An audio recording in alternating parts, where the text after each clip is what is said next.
دوستو شیطانی غصے کی حرمت کے اسباب اور نقصانات کے بعد اب کچھ غصے کے فوائد بھی سمجھ لیجئے گا کہ جو شخص غصے کے درست اور تعمیری استعمال کا طریقہ سیکھ لیتا ہے تو یہی غصے کی انرجی اسے دنیا کا کامیاب ترین انسان بنا دیتی ہے۔ ایسا غصے والا غسیلا شخص مجھے بہت پیارا لگتا ہے۔ تم کو آتا ہے پیار پہ غصہ، مجھ کو غصے پہ پیار آتا ہے۔ بھائی مبارک ہو اسے جسے بہت غصہ آتا ہے، تم تو بہت آسانی سے زندگی کے ہر شعبے میں کامیابی حاصل کر سکتے ہو۔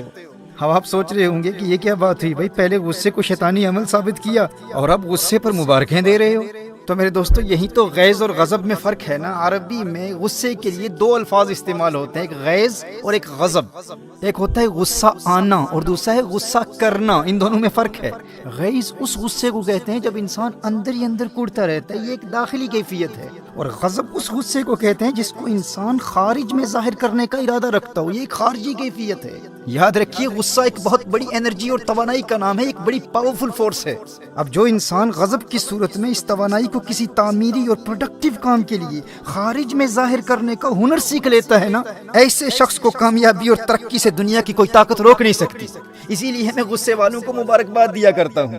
وہ ایک بچے نے مجھے کہا کہ میرا دوست جانتا ہے کہ میں بہت بڑا فٹ بالر بننا چاہتا ہوں، لیکن اس نے آج گراؤنڈ میں مجھے کہا کہ تجھ میں تو کوئی ٹیلنٹ ہی نہیں ہے، تو فٹ بالر بن ہی نہیں سکتا۔ مجھے بڑا غصہ آیا۔ میں نے اس بچے سے پوچھا کہ پھر تو نے کیا کیا؟ اس نے کہا کرنا کیا تھا، میں نے سب کے سامنے اس کی خوب پٹائی کی اور خوب مکے اور لاتیں ماری۔ میں نے کہا نادان تو نہیں جانتا، اس کے جملوں نے تیرے اندر غصے کی صورت میں ایک غیر معمولی انرجی پیدا کر دی تھی۔ اگر تو اس انرجی کا صحیح استعمال کرتا تو وہی غصے کی توانائی تجھے کامیاب فٹ بالر بنا دیتی، لیکن افسوس تو نے لاتے اور مکے مار کر اس ساری توانائی کو وہیں ضائع کر دیا۔ اسی لمحے غصے کی صورت میں جو تیرے اندر ایک پاورفل فورس پیدا ہو گئی تھی اسے تو پریزرو کرتا، اور بعد میں ٹریننگ کے دوران وہ سارا غصہ تو فٹ بال پر نکالتا، اور جب بھی سستی پیدا ہوتی اس کے وہی جملے یاد کر کے اپنے اندر غصے کی انرجی پھر پیدا کر کے فٹ بال پر نکالتا۔ جو لاتیں تو نے فٹ بال کو مارنی تھی وہ لاتیں اور مکے اس غصہ دلانے والے کو مار کر تو نے ساری انرجی ضائع کر دی۔ میرے دوستو اس بات کو سمجھنا، جب انسان کو کوئی غصہ دلاتا ہے نا تو اس کی سانس پھولتی ہے، دل کی دھڑکن تیز ہوتی ہے، اسے پسینہ آتا ہے، بلڈ ویسلز ڈائلیٹ ہوتی ہیں، خون کی رگیں کھلتی ہیں، دوران خون میں اضافہ ہوتا ہے، چہرہ سرخ ہو جاتا ہے۔ غصہ انسان کے اندر اس قدر موٹیویشنل انرجی پیدا کر دیتا ہے۔ یونیورسٹی آف ایمسٹرڈم کی 2009 کی ایک اسٹڈی کے مطابق غصے کی یہ کیفیت انسان کی کریٹیو ایبیلٹی، انسان کی تخلیقی صلاحیتوں کو بڑھا دیتی ہے۔ آپ نے ہمیشہ غصے کے نقصانات کو ہی سنا ہے، آپ کو غصے سے حاصل کیے جانے والے فوائد کا اندازہ ہی نہیں ہے۔ University of New South Wales کی ایک اسٹڈی کے مطابق جو انسان غصے کی انرجی کے درست استعمال کا طریقہ سیکھ لیتا ہے، ایسے غصے والے شخص کو دھوکہ دینا آسان نہیں ہوتا، وہ کبھی کسی سے دھوکہ نہیں کھاتا۔ بس اینگر کو مینج کرنے کا طریقہ سیکھ لو، یہی غصہ تمہارے اندر ایک موٹیویشنل انرجی کا کردار ادا کر سکتا ہے۔ جس طرح پیاس پیاسے کو پانی تلاش کرنے کے لیے موٹیویشن دیتی ہے، بھوک بھوکے کو کھانا تلاش کرنے کے لیے موٹیویٹ کرتی ہے، عین اسی طرح غصہ انسان کے اندر اس کے گول کو اچیو کرنے کی غیر معمولی موٹیویشن پیدا کر سکتا ہے۔ بڑے مقاصد والا انسان، بڑے اہداف والا انسان، بڑی ڈریم والا انسان اپنا سارا غصہ اپنے گول پر نکالتا ہے اور غصے کی توانائی کے ذریعے اپنے گولز اور اپنے مقاصد کو اچیو کرتا ہے۔ لیکن جن کی زندگی کا کوئی مقصد ہی نہیں ہوتا، کوئی گول ہی نہیں ہوتا، انہیں بھی غصہ کہیں نہ کہیں تو نکالنا ہوتا ہے نا، تو پھر وہ اسی پر نکالتا ہے جو اسے غصہ دلاتا ہے، کیونکہ مقصد پر نکالنے کے لیے مقصد ہے ہی نہیں زندگی کا، جس کے نتیجے میں قتل ہوتے ہیں، دشمنیاں پیدا ہوتی ہیں، لوگ جیلوں میں چلے جاتے ہیں۔ جائیے پریزنز میں جا کر دیکھیے، جیلوں میں جا کر دیکھیے، بڑے بڑے ذہین اور علم والے لوگ 20 30 سالوں سے جیلوں میں اپنی زندگی برباد کر رہے ہیں۔ ان کی لائف سٹوری ان سے پوچھیے، چونکہ زندگی میں کوئی بڑا گول ہی نہیں تھا، کسی نے ایک لمحے کے لیے غصہ دلایا، غصے کو مینج کرنے کا وہ طریقہ نہیں جانتے تھے، اور غصے کو استعمال کرنے کے لیے ان کی زندگی کا کوئی مقصد اور ہدف تھا ہی نہیں، تو انہوں نے کیا کیا، اپنا غصہ اسی پر نکال دیا، اس شخص کو زخمی کر دیا، اسے قتل کر دیا اور اپنی ساری زندگی برباد کر دی۔ وہ ایک لمحے کی خطا تھی، وہ وقت بھی دیکھا ہے تاریخ کی گھڑیوں نے، لمحوں نے خطا کی تھی، صدیوں نے سزا پائی۔ میرے دوستو لڑائی جھگڑوں میں اپنی زندگیاں برباد کرنے والے اور غصہ دلانے والے پر غصہ نکالنے والے یہ وہی لوگ ہوتے ہیں جنہوں نے ابھی تک اپنی زندگی کا مقصد اور ہدف مقرر ہی نہیں کیا۔ اور جن والدین کی اولاد لڑائی جھگڑوں میں اپنا وقت برباد کر رہی ہے، ان والدین کو بھی چاہیے کہ اولاد کے لیے کوئی مقصد تلاش کریں، انہیں کوئی زندگی کا مقصد دیں۔ کم از کم اپنی اولاد کے لیے آپ اتنا تو کر سکتے ہیں نا۔ آپ کے بچے انرجی سے بھرے ہوئے ہیں اور وہ انرجی انہوں نے کسی چیز پر نکالنی ہے. اگر آپ انہیں زندگی میں مقصد نہیں دیں گے تو وہ کرمنل بنیں گے اور وہ اپنی وہ انرجی کرائم پر اور لڑائی جھگڑوں اور فسادات میں نکالیں گے. اور جس خوش قسمت انسان کو زندگی میں واضح مقصد مل جاتا ہے اور وہ اپنے مقصد کو تلاش کر لیتا ہے، اسے تو اس بات کا خوف لاحق ہوتا ہے کہ کہیں میں غافل نہ ہو جاؤں، کہیں سست نہ ہو جاؤں. وہ تو مواقع کی تلاش میں ہوتا ہے کہ کوئی غصہ دلائے اور میں اس غصہ دلانے والے کا شکریہ ادا کرتے ہوئے اس غصے کو اپنے مقصد پر نکالوں. وہ ہے نا کہ جب بھی آتا ہے آپ پر غصہ شاعری پر اتار دیتے ہیں. جس کا مقصد شاعری ہے تو وہ کہتا ہے غصہ دلانے والے میں تجھ پر نہیں نکالوں گا، میں تو شاعری پر غصہ اتاروں گا. اسی طرح آپ کی زندگی کا جو بھی مقصد ہے غصہ دلانے والے پر غصہ نہیں نکالے گا، اپنا سارا غصہ اپنے مقصد پر نکالنا ہے، اس انرجی کو پرزرو کرنا ہے اور اس کا درست استعمال کرنا ہے. دیکھیے یہ غصہ اور مقصد سے محبت، یہ وہ دو جذبات ہیں، دو ایموشنز ہیں جو کامیابی کی گاڑی میں منزل تک پہنچنے کے لیے پیٹرول کا کردار ادا کرتی ہیں. یہ فیول کی طرح ہے، پیٹرول کی طرح ہے. اگر گاڑی لیمبورگینی ہو یا فراری ہو، لیکن وہ فراری وہ قیمتی گاڑی ایسے مقام پر ہے جہاں دور دور تک پیٹرول کا نام و نشان بھی نہیں ہے، تو کیا ایسی گاڑی کامیابی کی منزل تک پہنچ جائے گی؟ ہرگز نہیں. آپ یوں سمجھیے کہ آپ خود گاڑی ہیں، آپ کامیابی کے مسافر ہیں، آپ قیمتی گاڑی ہیں، یعنی آپ کے پاس وسائل بھی ہیں، آپ ٹیلنٹڈ بھی ہیں اور منزل کا علم بھی ہے، لیکن منزل تک پہنچنے کا جذبہ ہی نہیں اور کوئی پیٹرول ڈالنے والا، کوئی غصہ دلانے والا ہی نہیں، کوئی آپ کو نکما، فیلئر یا لوزر کہنے والا ہی نہیں. تو اگر کوئی غصہ دلانے والا ہی نہیں، جوش ہی نہیں، جذبہ ہی نہیں، عزم ہی نہیں، ولولہ ہی نہیں، ہمت ہی نہیں، جنون ہی نہیں، تو آپ اس ٹیلنٹ کا کیا کریں گے؟ گاڑی تو قیمتی ہے لیکن وہ وہیں پڑی کی پڑی رہ جائے گی. آپ کے اندر ٹیلنٹ تو بہت ہے لیکن وہ آپ کے اندر ہی پڑا رہے گا اور آپ قبر میں چلے جائیں گے. اگر آپ کے پاس ٹیلنٹ ہے، وسائل ہیں، آپ کسی امیر باپ کے بیٹے ہیں، آپ کے روابط ہیں، کانٹیکٹس ہیں، سفارشیں ہیں، سب کچھ ہے، لیکن غصے اور مقصد کی محبت کا پیٹرول آپ کی قیمتی گاڑی میں نہیں ہے، تو آپ کی وہ قیمتی گاڑی آپ کے گیراج میں ہی پڑی رہ جائے گی. وہ گاڑی کبھی کامیابی کی منزل تک پہنچ نہیں پائے گی.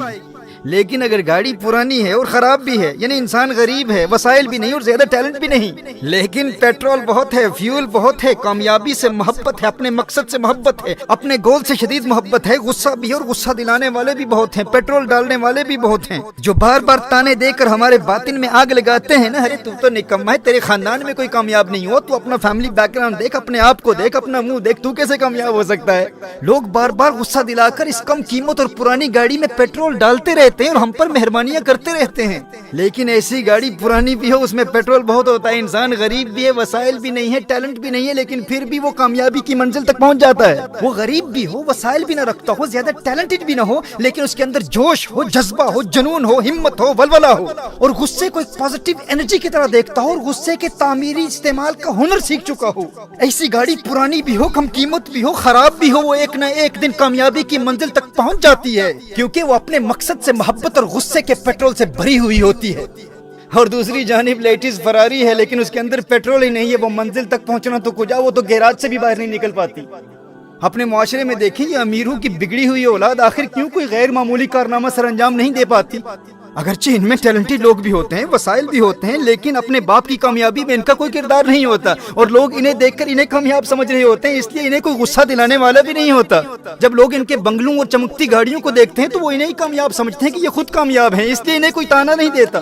انہیں کوئی لوزر یا فیلئر کہہ کر ان کے اندر غصے کی انرجی پیدا کرنے والا کوئی ہوتا ہی نہیں، لوگ تو ان کو پہلے سے ہی کامیاب سمجھتے ہیں. تو اسی لیے یہ بہت کم ہوتا ہے کہ کسی امیر کا بیٹا کوئی قابل ذکر کارنامہ سر انجام دے کر اپنے باپ سے بھی آگے نکل جائے. تو ایسے لوگ ان مہنگی گاڑیوں کی طرح ہوتے ہیں جن میں پیٹرول نہیں ہوتا، کیونکہ کوئی پیٹرول ڈالنے والا ہی نہیں ہے نا. لیکن دوسری جانب ایک غریب شخص جو غصے کے پیٹرول کا درست استعمال سیکھ لیتا ہے وہ سب سے آگے نکل جاتا ہے. جس کے پاس پہلے سے کچھ ہوتا ہے وہ کامیاب ہو بھی جائے لیکن اس کی کامیابی بہت محدود ہوتی ہے. غیر معمولی کامیابی وہی حاصل کرتا ہے، ہیرو وہی بنتا ہے جو پہلے زیرو ہوتا ہے. ہیرو وہی بنتا ہے جو پہلے زیرو ہوتا ہے. فلمی ہیرو نہیں، حقیقی زندگی کے ہیرو کی بات کر رہا ہوں.